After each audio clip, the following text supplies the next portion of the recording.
Bismillahirrahmanirrahim. Assalamu alaikum. I hope all of you are fine. I am your teacher Amna Ahmad and I welcome to all of you in my class. My dear students, as you know, we are reading about chapter 3 that is immunity and diseases. आज जो हम lecture पढ़ने जा रहे हैं that is lecture 5 about infectious diseases. आज जो हमने डिजीज पढ़नी है that is टाइफॉइड. टाइफॉइड क्या है, वो कैसे कॉज होता है, इसको डायग्नोज कैसे कर सकते हैं, उसके लिए क्या क्या प्रिवेंटिव मेजर्स जो हैं हम अपना सकते हैं, ये आज हम पढ़ेंगे. ऐसे लो देख लेते हैं. Explain how infectious diseases such as hepatitis, COVID-19, typhoid and dengue are caused, contracted, how they are tested and diagnosed, how they can be prevented. इस SLO में हमने क्या देखना है कि जो डिफरेंट इन्फेक्टियस डिजीजेस हैं वो किस तरह से कॉज होती हैं, किस तरह से स्प्रेड होती हैं, किस तरह से हम उनको डायग्नोज कर सकते हैं और किस तरह से प्रिवेंटिव उनको प्रिवेंट कर सकते हैं, उनसे अवॉइड कर सकते हैं. सो आज जो हमने डिजीज पढ़नी है जिसको एक्सप्लेन करना है that is typhoid. Typhoid fever के बारे में आज हमने पढ़ना है. इसके लिए एक्टिविटी देख लेते हैं. ये कुछ पिक्चर्स हैं जो आपको स्क्रीन पे नजर आ रही हैं. जरा मुझे जल्दी से बताएं कि ये पिक्चर्स किस पैथोजन से रिलेटेड हैं. यस, ये बैक्टीरिया की पिक्चर्स हैं.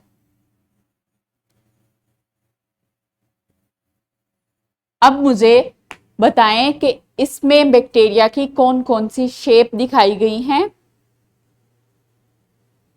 Yes, first one is round, second one is rod, then spiral, then comma shape. ये shapes हम पहले पढ़ चुके हैं. So next देखते हैं pre-reading question. Which pathogen causes typhoid? Typhoid कौन सा पैथोजन कॉज करता है, ये हम पहले पढ़ चुके हैं. मुझे जल्दी से बताएं. यस, बैक्टीरिया टाइफॉइड कॉज करता है और वो बैक्टीरिया कौन सा है वो आज हम इस लेक्चर में पढ़ेंगे. सो देखते हैं कि जो टाइफाइड फीवर है वो क्या है. टाइफाइड फीवर को एंट्रिक फीवर भी कहते हैं. इसके अलावा ये एक बैक्टीरियल इन्फेक्शन है in intestinal tract and in blood stream.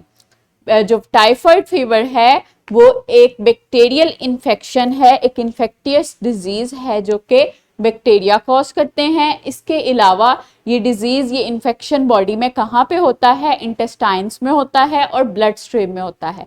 Intestine में होता है जिसकी वजह से पेशेंट्स को या तो कॉन्स्टिपेशन हो जाती है या फिर डायरिया हो जाता है साथ. और जब ब्लड स्ट्रीम में होता है तो उस पेशेंट को या तो बॉडी पे रैश हो जाते हैं और फीवर होता है. सो पैथोजन का नेम क्या है, that is Salmonella typhi. Salmonella typhi एक बैक्टीरिया है that is rod shape bacteria जो कि टाइफॉइड जो है कॉज करता है. सिम्टम्स क्या हैं, या तो वीकनेस होती है, स्टमक पेन करता है, हेडेक होता है, डायरिया या फिर कॉन्स्टिपेशन होता है. इसके अलावा जो है कफ होती है और लॉस ऑफ एपिटाइट होती है. जिस पेशेंट में ये बैक्टीरियल इन्फेक्शन होता है उस पेशेंट को क्या होता है, हेडेक होता है, वॉमिटिंग होती है, डायरिया होता है, कॉन्स्टिपेशन होता है, स्टमक में पेन होती है. क्योंकि ये इंटेस्टिनल इन्फेक्शन है इसलिए पेशेंट में या तो कॉन्स्टिपेशन हो जाती है या फिर डायरिया हो जाता है, उसको लूज मोशन लग जाते हैं. So next is transmission. ये जो बैक्टीरिया है वो किस तरह से ट्रांसफर होता है.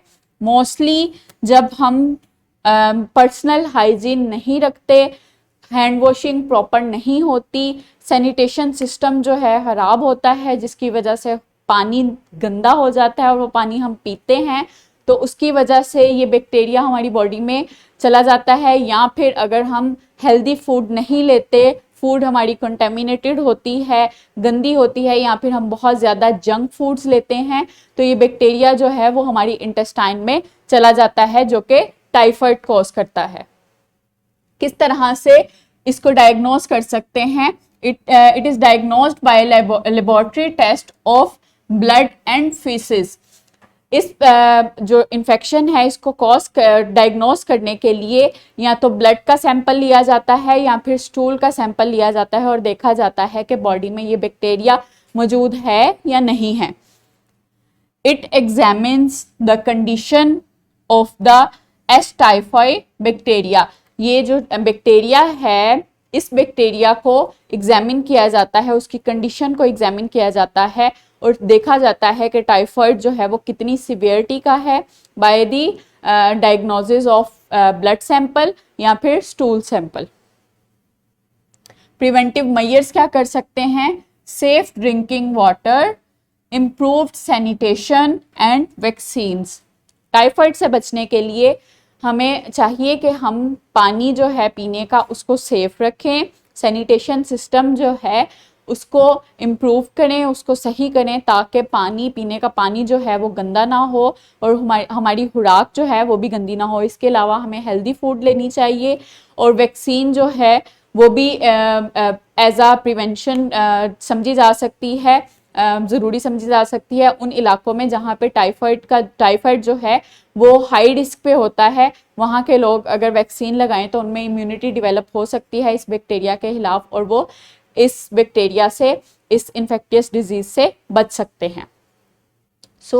एक्टिविटी करते हैं एक। माय डियर टीचर फेलोज, आपने स्टूडेंट्स से ये एक्टिविटी करवानी है। डिवाइड करना है स्टूडेंट्स को in groups and ask them to prepare a skit that demonstrates how a sick person should be taken care of in case of different diseases. Each group should prepare for at least one disease. आपने क्या करना है? आपने बच्चों को divide करना है इन groups और एटलीस्ट एक डिजीज जो है वो एक ग्रुप करे, उसके बारे में उस पेशेंट को जो उस डिजीज रखता है वो पेशेंट उस डिजीज को क्योर करने के लिए उस पेशेंट को किस तरह से टेक केयर करना चाहिए, उस किट में उन बच्चों ने ये दिखाना है, उसके बारे में प्ले करना है कि वो किस तरह से उस पेशेंट को टेक केयर कर सकते हैं। नेक्स्ट देखते हैं, रैप अप करते हैं इस लेक्चर को। Typhoid is a bacterial infection in intestinal tract or in bloodstream. It is caused by Salmonella typhi bacteria, जिसको S typhi बैक्टीरिया भी कहते हैं। Transmitted through contaminated food and water and diagnosed by laboratory test of blood and stool. जो typhoid fever है, typhoid infectious disease है, वो infection body में कहाँ पे होता है? इंटेस्टिनल ट्रैक्ट पे या फिर ब्लड स्ट्रीम में। ये जो वायरस, ये जो बैक्टीरिया है वो कैसे स्प्रेड करता है? बाय कंटेमिनेटेड फूड और कंटेमिनेटेड वाटर। इसके अलावा हम इसको डायग्नोस कैसे कर सकते हैं? ब्लड सैंपल या फिर स्टूल का सैंपल लेके हम इस बैक्टीरिया को डायग्नोस कर सकते हैं। प्रिवेंटिव मेजर्स क्या इसके लिए अपना सकते हैं? हम हेल्दी फूड ले सकते हैं। इसके अलावा पानी को, जो पीने का पानी है उसको साफ रख सकते हैं, सैनिटेशन जो है इम्प्रूव कर सकते हैं। असेसमेंट देखते हैं। आज हमारा जो SLO है वो कंप्लीट हो गया है। That is explain how infectious diseases and as such as hepatitis, COVID-19, typhoid and dengue are caused, contracted, how they are tested and diagnosed, how they can be prevented. ये जो SLO था infectious disease के बारे में, जिसमें हमने देखना था कि जो 4 मुख्तलिफ इन्फेक्टियस डिजीज़ हैं, that is hepatitis, covid, typhoid and dinghy, वो कैसे कॉज होती हैं, किस तरह से डायग्नोस की जा सकती हैं और क्या क्या प्रिवेंटिव मेजर्स इनसे बचाव के लिए अपना सकते हैं हम। ये आज कंप्लीट हो गया है। इस पे ये असेसमेंट है, ये आपने करनी है।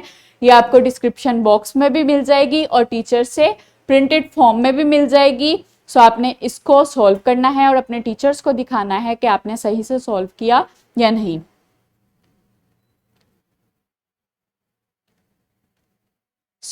Next is homework.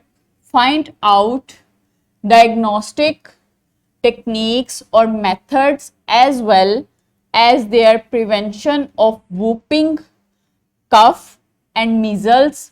Collect the pictures related to the disease as well as demonstrate it in the next class.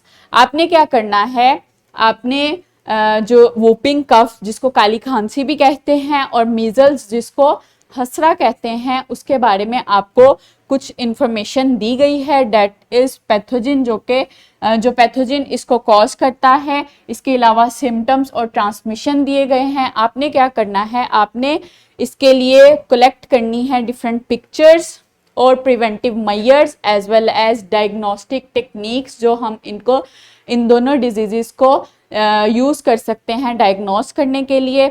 आपने ये सैंपल इकट्ठा करना है और अपनी क्लास में प्रेजेंट करना है. So I hope now are you able to explain about typhoid and different infectious diseases. Thank you so much. Allah Hafiz.